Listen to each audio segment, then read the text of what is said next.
It's just your imagination, Lucas. Maybe it's better not to stay alone for so long. You're creating stories in your head.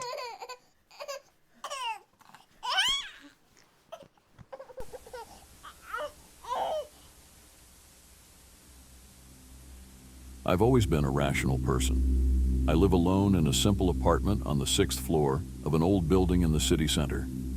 Working as a systems analyst, I spend most of my day in front of a computer, surrounded by screens and code. My routine is predictable. I wake up early, work late, and in the evening I allow myself some downtime watching movies or reading.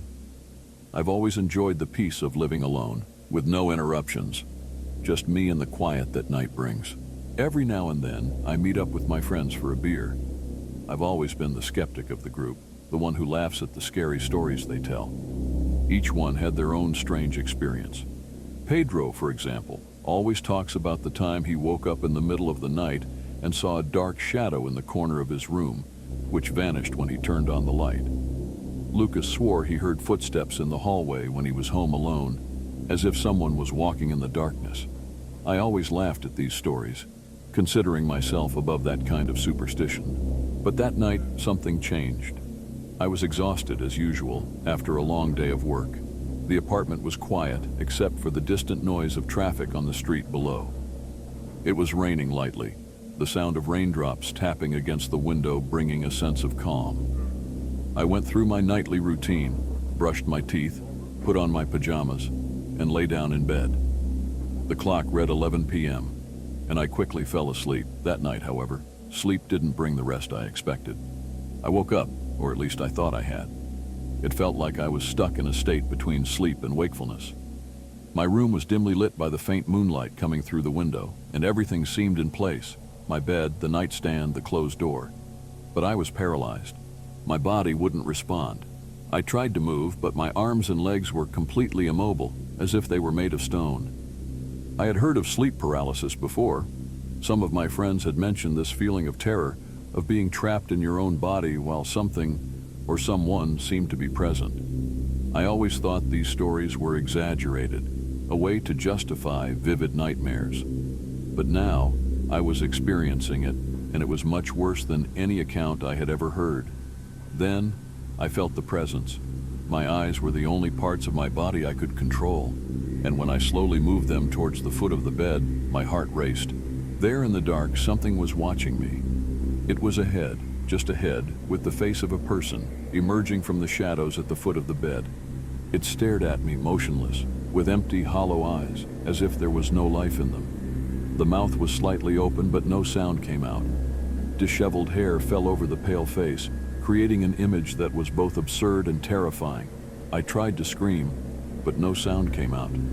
I tried to move, but I was completely stuck. My heart was pounding so fast I could hear it in my ears. The head remained there, watching me, unblinking. It had no body. It just floated at the foot of the bed, as if gravity didn't apply to it. And then the head began to move. It slid slowly along the foot of the bed, getting closer and closer. Its eyes never left mine. With each passing second, the feeling of suffocation grew, as if the air around me was being drained. I wanted to close my eyes. I wanted to escape from this nightmare, but I was trapped, forced to stare at that macabre presence. When the head was just inches away from me, everything seemed to stop. The room fell completely silent, and for a moment I thought it was over. But then I felt the cold around me intensify. It was as if something invisible was pressing down on me, and the last thing I saw before losing consciousness was the head slowly tilting to the side with an almost imperceptible smile. I woke up in the middle of the night, my body drenched in sweat but free. The head was gone, and the room looked normal again. But I knew it hadn't been a dream. Since that night, every time I turn off the lights and lie down to sleep, I have the feeling that something is watching me. And sometimes, in the stillness of the night, I can almost hear faint breathing at the foot of my bed. Lucas was only 10 years old when the noises began. It was supposed to be a peaceful week, home alone after school, with his parents returning in the early evening. He felt proud to take care of himself. However, on the very first day, something strange happened. While watching TV in the living room, he heard a faint and distant sound of a baby crying. It was a muffled sound coming from upstairs, as if it were in his parents' bedroom. At first, Lucas thought it might have been the TV, some background noise he hadn't noticed before. He turned the volume down, but the crying persisted. It was a sound that didn't belong to that house, and it made him uneasy. He climbed the stairs slowly, each step echoing in the silence of the house. The crying grew louder as he approached his parents' room. When he finally opened the door, the sound stopped instantly. The room was empty, shrouded in shadows. Lucas tried to tell his mother that night.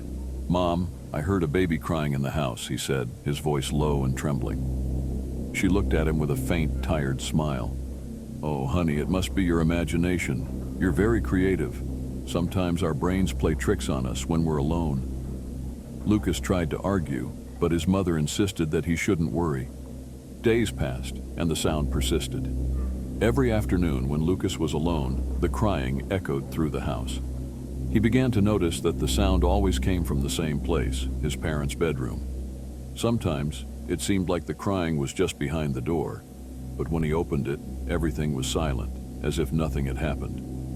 Every night, Lucas told his mother about what was happening, and every night, she responded the same way, with a faint smile, a pat on the head, and comforting words.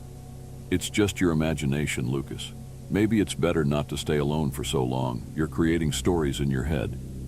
Still, he knew something was wrong, but how could he convince his mother? She didn't seem to believe him. On the 5th day, however, something different happened.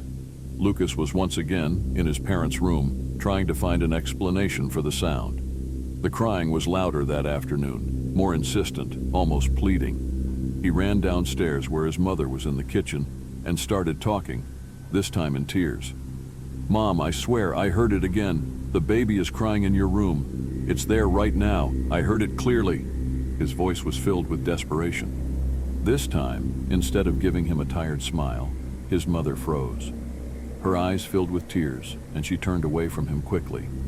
Lucas saw her raise her hands to her face, trying to hide the sobs that escaped. He stood still, not knowing what to think. It was the first time his mother reacted like that. She left the kitchen, saying she needed a moment alone. Lucas followed her with his eyes, but said nothing. He felt a lump in his throat. Something was clearly wrong. That night, while Lucas was in bed, he heard his mother crying in the next room. Not the soft, comforting cry he was used to when she was sad, but a cry filled with pain, with something she couldn't express. Lucas wasn't sure what was happening, but something was changing. What Lucas didn't know was that his mother had also heard the crying. Not just once, but several times. When Lucas mentioned the sound, something inside her broke a little more. She told herself it was just stress, that it was all in her head. But at night, when the house was silent, and she allowed herself to feel the pain she had been holding back, she also heard the sound, a distant crying, as if it was calling out to her. Deep down in her heart, she knew what it could be, but she refused to admit it. She had lost a baby weeks ago, a secret only she and her husband knew, a miscarriage they decided to keep quiet about, to spare Lucas the pain and confusion. But now, that secret seemed to be manifesting in a way she could no longer ignore. The next day, Lucas tried to talk about the crying again. He said he was sure it was real, that he wasn't imagining things. His mother listened in silence, her eyes filled with tears she tried to hold back. This time, she didn't smile. She just nodded and gave him a tight hug, a hug that lasted too long to be just for comfort. As she held him, she thought about the crying she heard from time to time. It was always brief, a distant sound that faded before she could be sure of its existence. Maybe it was her mind playing tricks, or maybe it was something more. She didn't have the courage to tell Lucas the truth, to tell him about the baby she lost. What if it was him? What if that crying was the lament of a spirit that never had the chance to live? She felt a deep chill in her chest every time she thought about it. She couldn't tell Lucas. He was already scared enough. And how could she explain something she didn't even understand? So she remained silent, pretending that everything was fine, while the sound of that baby haunted her day after day, like a constant reminder of something she could never forget. It was a night like any other. I was home alone, something I'd always enjoyed. I loved the peace of having the whole place to myself. My parents had gone away for the weekend, and I had the entire house to enjoy. I spent the day playing video games and watching some movies, nothing out of the ordinary. When night fell, I started to feel more tired, so I decided to head up to my room. Our house has 2 floors, and my room is at the end of a long hallway on the 2nd floor. I turned off the lights in the living room and climbed the stairs, feeling that slight unease that darkness sometimes brings. I didn't think much of it. I went into my room, closed the door, and lay down. I grabbed my phone and scrolled through social media for a few minutes until sleep finally started to hit. The quiet of the house was comforting, and I soon turned off the lights, ready to sleep. A few minutes later, just as I was about to fall asleep, I heard something, a faint sound, almost imperceptible but undeniable. It was like the sound of a door slowly creaking open. My heart raced instantly.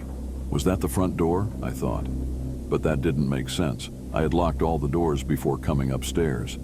I was alone, I was sure of it. The house was completely locked up. How could someone be there? The sound of footsteps stopped at the top of the stairs, as if the person had reached the hallway. I held my breath. Every second felt like an eternity. Whatever it was right there, on the other side of the door. The tension in the air was palpable. I knew that if I opened the door, I might see something I'd never forget. Every part of me was telling me not to stay in bed and cover myself, as if that would protect me. But morbid curiosity took over. The sound continued, a soft creak, as if someone was slowly opening a door. My mind tried to find a rational explanation. Maybe the wind had moved a door. Even so, the house was too quiet for that to be just a coincidence. I was fully alert now, my eyes wide open in the dark.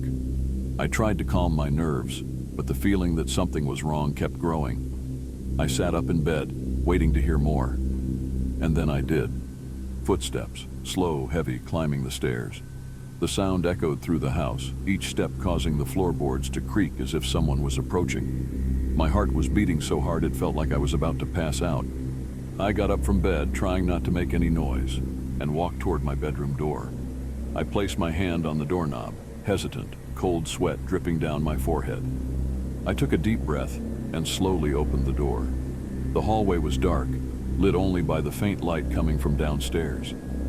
I looked toward the end of the hallway, where the stairs ended. At first, I didn't see anything. Just the silence, just the emptiness. But then something moved, a shadow. It was standing at the top of the stairs, motionless, but I could clearly see its shape. It wasn't human, at least not completely. It was taller than anyone I had ever seen, with broad shoulders and its face. It didn't have a face.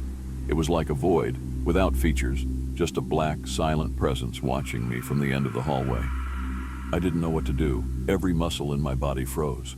I wanted to run, scream, but fear paralyzed me. And then, without making a sound, the figure began to move toward me. Slowly, one step at a time, as if it was measuring its pace, savoring my panic. I slammed the door shut and ran back to bed, my heart pounding uncontrollably. I covered myself with the blanket as if that could protect me, hoping the sound of footsteps would stop. But the footsteps continued, closer, until they stopped right in front of my bedroom door. Silence returned, and I lay there, heart in my throat, waiting for the worst. But nothing happened. When I finally worked up the courage to look again, the hallway was empty. The figure had vanished, as if it had never been there. Since that night, I can't sleep with my bedroom door open, and every time I hear the slightest noise in the hallway, my heart races, afraid that one day, that thing will come back.